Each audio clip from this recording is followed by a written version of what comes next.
State करण्याच्या नावाखाली तुम्ही भीमाचं कार्यक्षेत्र कर्नाटक घेतले, ते तर आम्हाला गुळाच्या कारखान्यावर देखील अनेक वक्तव्य काढत होते की गुळाचा कारखाना आपले पैसे दिले नाही, नेमकं काय त्या आणखी 1800 रुपये त्यांचं देणं आहे. 7 महिन्यानंतर शेतकऱ्याचं अजून 1800 रुपये देणं आहे. ठीक आहे, चला मी तो लक्ष लागलं की आष्टी जिल्हा परिषदमध्ये काय होणार, पण निकाल मात्र मोठ्या फरकाने आपले विरोधक असलेले विजयराव डोंगरे यांचा विजय झाला. काय वाटतं? परिस्थिती वरपर्यंत कदाचित माहीत नसेल. इतका मोठा जन आक्रोश आहे, एक संस्था इतकी मोठ्या अडचणीत आहे, शेतकऱ्याची देणी आहेत, कामगाराची देणी आहेत, त्या कॉलनीतली परिस्थिती इतकी बिकट. कधी भाजप पक्षाकडून लढलेला आहात. 100%. माझ्यासारख्या एका नवख्या उमेदवाराला 9000 मतं देणं, ते तिथले नाही म्हणलं तर पूर्वीपासूनचे प्रश्न बोललोय मी. जाऊन बलाढ्य बरोबर तिकडं गेटक्यांमध्ये लढलेलो आहे मालक, आणि माझा विचार व्हायला पाहिजेला आहे. मधल्या काळात अशी देखील चर्चा होती की समाधान शेळके हे भीमा कारखान्याच्या मॅनेज झाले, अशी देखील चर्चा होती. नेमके काय? हातामध्ये जात नाही तोपर्यंत मी लढा देणार.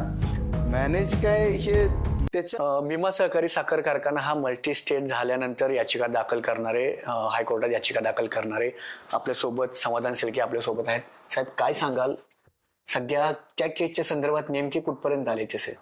नमस्कार. गेले वर्ष झालं, आपण साधारण 1.25 वर्ष होत आला आपण ती लढाई लढतोयच.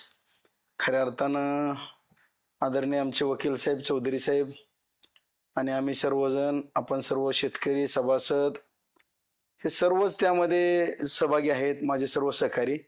आणि हा लढा कायमस्वरूपी चालूच आहे. आत्ताही थोडं तारखा पडतायच, थोडा गॅप चाललेलाच आहे, नाही म्हणता येणार नाही.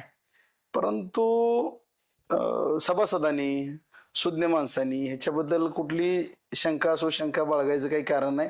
आपण शेवटपर्यंत हा लढा 100% देणार आणि देतच राहा.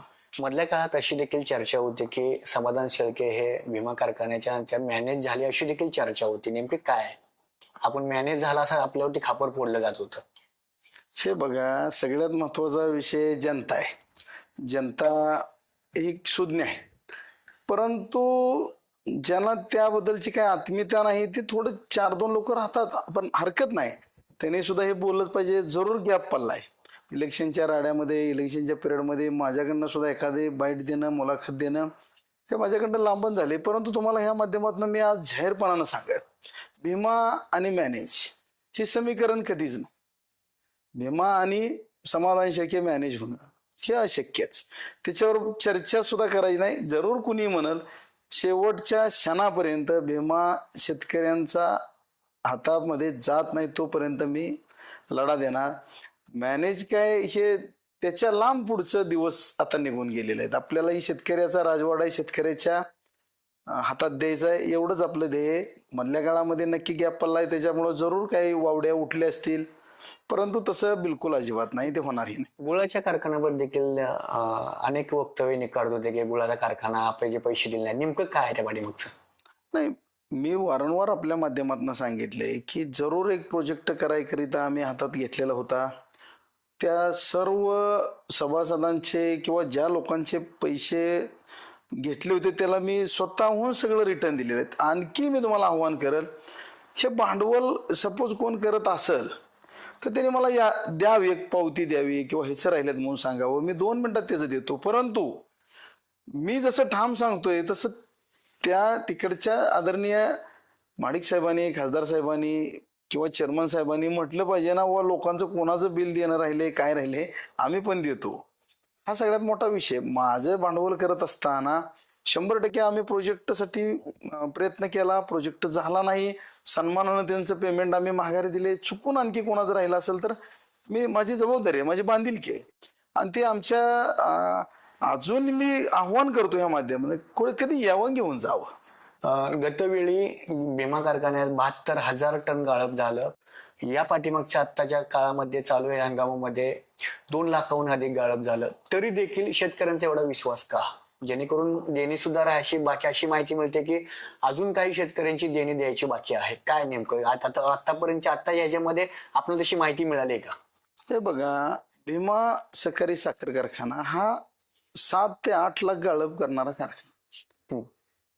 72 म्हणजे तो नगण्य, 2 लाख म्हणजे नगण्य. कौतुकासारखा हा गाळपचा पार्टच नाही. आता 2 लाख झालं म्हणजे भीमा कारखान्याला आदरणीय पूर्वीची लोक शेळकेदादा यांच्या कालखंडामध्ये असेल किंवा आणखी राजन मालक असतील, सुधाकर मालक असतील, यांच्या कालखंडामध्ये सुद्धा जर बघितलं तर त्या परिस्थितीमध्ये कारखाना बंद होत नव्हता. इथपर्यंत परिस्थिती निर्माण व्हायची. आज 2 लाख गाळप म्हणजे 72 म्हणजे तर हे गुराळ सुद्धा गाळतंय. 2 लाख म्हणजे कारखान्याचे अशक्यच आहे. आता राहिला विषय तुम्ही विचारलेला प्रश्न की कारखान्याची देणी, कामगाराचा तर विषयच नाही. गेले अनेक वर्ष झालं त्यांचं 2015-16 पासून ते पीएफ म्हणा, ग्रॅज्युएट म्हणा किंवा त्यांचं पगार म्हणा हे तर दिलंच नाही. परंतु आता सुद्धा ह्या चालू सीझनच काय फेब्रुवारी पासूनच ह्या सीझनला असणाराच पगार त्यांनी दिलाय. त्याच्या पलीकडे कामगाराला पैसे दिलेले नाहीत. शिवाय शेतकऱ्याचा विषय असा आहे की फक्त 15 पहिल्यांदा पेमेंट दिले, त्याच्यानंतर 7 महिन्याचा गॅप घेऊन आता 1,000 रुपयांनी पैसे सोडलेत असं ऐकाय मिळाले. ऐकू बातमी ते बी सरसकट मिळालेत का कसं ह्याच्याबद्दलची पूर्ण माहिती नाही. पण आणखी 1,800 रुपये त्यांचं देणं आहे. 7 महिन्यानंतर शेतकऱ्याचं अजून 1,800 रुपये देणं आहे. ठीक आहे, चला मी तो 1,000 रुपये दिले असतील, आपण असं ग्राह्य धरू. पण 1,800 रुपये तुम्ही 7 महिन्यानंतर बी देऊ शकत नाही, असं कसं शक्य आहे? मग आता हे कसं चालायचं? शेतकऱ्याचं तर त्या ऊसावरच सगळं आहे. खरं तर भीमा हा ऊसाचा पट्टा आहे सगळा, भीमाच्या आजूबाजू सगळा. अशी देखील माहिती मिळते की त्यांनी कर्नाटकवरून मागून घेतला ऊस. मग अशी परिस्थिती का आली कर्नाटकमध्ये मागून घ्यायची परत? त्याच्यानंतर अनेक देखील आता कारखाना नेमका चालवतात कोण? महाडिक चालवतात की अन्य कोणी? आज काय माहिती आहे नेमकं? मला इतकं मी तुम्हाला या माध्यमात सांगेल, भीमा ही जिल्ह्याची आई असल्यासारखा कारखाना. ह्या कारखान्याला कधी कर्नाटकनं ऊस आणायची गरज पडत नव्हती. कर्नाटकाला ऊस लागला तर देणं, अन्य कारखान्याला देणं, भीमाला ऊस बाहेर ना आणावं लागल अशी परिस्थिती आजच सोडून द्या. ओपनिंग पासून कारखाना जोपर्यंत अस्तित्वात राहील सहकारी तत्वावर, तिथलं मॅनेजमेंट चुकतंय, मिसमॅनेजमेंट आहे. ह्याच्या अगोदर कधी कारखान्याला ऊस कमीच पडला नाही. आणि मल्टीस्टेट करण्याच्या नावाखाली तुम्ही भीमाचं कार्यक्षेत्र कर्नाटक घेतले, ते तर आम्हाला नाही पाहिजे आहे. आमचा लढाच तिथं आहे की तुम्ही हा कारखाना सहकारीच ठेवा आणि मग कसा ऊस कमी पडतोय बघू. तुम्ही कोणाला चालवाय देण्याच्या पेक्षा ही बॉडी तुम्ही मोठ्या मनानं डिझॉल्व करा आणि आम्हा शेतकऱ्याची लेकरं, आम्हा शेतकऱ्याची सगळी तिथे फळी येऊ द्या आणि त्याच्यानंतर ते ठरवतील मल्टीस्टेट करायचा का नाही. आतापर्यंत 40 वर्षामध्ये झाला नाही, आताच मल्टीस्टेट करण्याची गरज काय पडली? शेतकऱ्यांच्या एफआरई बाबत आपण विद्यमान चेअरमन असलेले त्यांच्याशी काही चर्चा वगैरे झाली आपली? नाही, आता आमचा तर कधी फोनच नाही, काय पण विषय पण येत नाही. आता मी तर याचिका करताय माझ्या बरोबर, ती काय हेतभूस करणार किंवा आपण पण त्यांना काय सल्ला देणार? त्यांना सल्ला देण्या इतपत आपण तर नक्की मोठं नाही आणि नाही द्यावा तर त्यांनी कारखाना पण नीट चालवला नाही. एक सभासद म्हणून आमची तळमळ आम्ही व्यक्त करतोय. आमची वैयक्तिक तळमळ नसून ही जवळजवळ 20-22 हजार सभासद शेतकऱ्याची तळमळ आहे. त्याच्याबरोबरची 1 लाख लोक त्याच्यावर उदरनिर्वाह करतात, त्यांची तळमळ आहे, त्यासाठी आम्ही लढतोय. खरं तर आता खासदार धनंजय महाडिक यांच्या चिरंजीवांना युवा प्रदेशाध्यक्षपद भाजपचं पद देण्यात आलं, काय सांगाल? ते बघा, आता हा तर पक्षाचा निर्णय आहे, परंतु कधी भाजप पक्षाकडून लढलेला आहात. 100% भाजप ही आमचं दैवतच आहे. भाजपबद्दल विषय नाही. तिकीट मिळालं आदरणीय राजन मालकाच्या कृपेनं, पक्षाच्या आशीर्वादानं, आणि त्यामुळं आम्ही पक्षावर कधीच बोलू शकत नाही. परंतु आमचं एवढंच म्हणणं आहे की त्यांना खालची परिस्थिती वरपर्यंत कदाचित माहीत नसेल. इतका मोठा जन आक्रोश आहे, एक संस्था इतकी मोठ्या अडचणीत आहे, शेतकऱ्याची दिनी आहेत, कामगाराची दिनी आहेत, त्या कॉलनीतली परिस्थिती इतकी बिकट आहे, तिथं लाईटीचा प्रॉब्लेम इतका वारंवार आम्ही ओरडतोय. परंतु आता पक्षावर बोला इतका निश्चितपणानं मी मोठा नाही, पण निश्चित पक्षाच्या लक्षात आलं तर हे पक्षाचं चुकीचं आहे म्हणणार नाही किंवा तेवढी आमची पात्रता पण नसती. परंतु आम्हाला असं वाटतं की सारासार त्यांच्याही लक्षात आलं तर त्यांनी घेतलेला निर्णय चुकीचा आहे असं वाटल्याशिवाय राहणार नाही. गेल्या 2 दिवसापूर्वी कृष्णराज महाडिक यांनी शक्तीपीठावरून एक वक्तव्य केलं होतं. त्या वक्तव्यावरून शेतकरी मित्र रविराज साबळे यांनी देखील टीका केली होती. ती टीका मात्र अगदी शेवटची टीकेला असं त्यांनी प्रत्युत्तर दिलं होतं. आता साबळे साहेबांचं माझं खरं तर व्यक्तिगत किंवा माझं तेवढं संबंध नाहीत, परंतु आम्हाला आनंदच आहे. त्यांनी स्पष्ट मांडणारा वक्ता आहे ते आम्ही ऐकून आहे आणि खूप आनंद वाटला. आमच्या दुःखामध्ये दुःख वाटून घेणारा, सुखामध्ये सुख वाटून घेणारा एक एवढ्या लांबूनचा अतिशय चांगला आमचा सहकारी, एवढ्या लांबून आमच्या 20,000 22,000 लोकांवर लक्ष ठेवून भीमासारखी माहिती घेऊन खूप चांगलं बोलला. आम्ही त्यांचं अभिनंदनच करू आणि त्यांना आमच्या ह्या माध्यमातून शुभेच्छाच देऊ. खरं तर आता ज्या काही आपण आता म्हणालात की कामगारांचे अजूनही काही पीएफ असेल, प्रायव्हेट फंड असेल किंवा कुठले वेतन असेल ते दिलं गेलं नाही, ह्या संदर्भात आपण कुठे न्यायालयात जाणार आहात का, किंवा परत यानंतर कुठे कामगारांनी देखील उपोषण केले होते, यानंतर पुढे काय झालं नेमकं? बऱ्याच वेळेला मी आपल्याला सांगू, कामगारांनी त्याच्याबद्दल एक याचिका हायकोर्टामध्ये दाखल केलेली आहे, आपण एक याचिका दाखल केलेली आहे. परंतु गरिबाची परिस्थिती आज कामगाराची अशी की त्यांना मोहळा जायची पंचायत आहे. न्यायालयाने लढणं, दररोजचं मोर्चे काढणं हे काही सर्वसामान्य गरीब लोकांना रोजचं शक्य नाही. तुमच्या माहितीसाठी सांगतो. परंतु जे त्याच्यावर राज्यकर्ते म्हणून बसले त्यांनी मोठ्या मनाने त्यांचं पीएफ देणं, त्यांच्या कष्टाचे पैसे देणं, त्यांना 2 रुपये त्यांचं जे घामाचे पैसे ते देणं, हे त्यांचं काम आहे आणि आमचं मत तेवढंच आहे. आमची भूमिकाच तेवढी आहे की तुम्ही ह्या लोकांचे पैसे द्या, शेतकऱ्यांचे पैसे द्या, गोरगरिबांचे पैसे द्या, सगळ्याच पैसे द्या, तुम्ही रामाचं राज्य करा. अजून बी आमचा तुम्हाला त्याच्याबद्दल विरोध नाही. आमचा विरोध एवढ्या करताच आहे. मल्टी स्टेटची आपण याचिका दाखल केली आहे, काय वाटतं निकाल हा कधी लागेल आणि कधी त्याची काय अपेक्षा काय आहे, आशा काय? बघा, सत्य परेशान आहे पण पराजित नाही. ह्या वक्तीप्रमाणे लेट लागेल. न्यायालयाकडे लोड आहे. सर्वसामान्य लोकांना असं वाटतं की गेलं की सकाळी ती व्हावं. आम्ही तिथली परिस्थिती बघतोय. आदरणीय वकील साहेब आमचे चौधरी साहेबांचा निकराचा लढा आहे.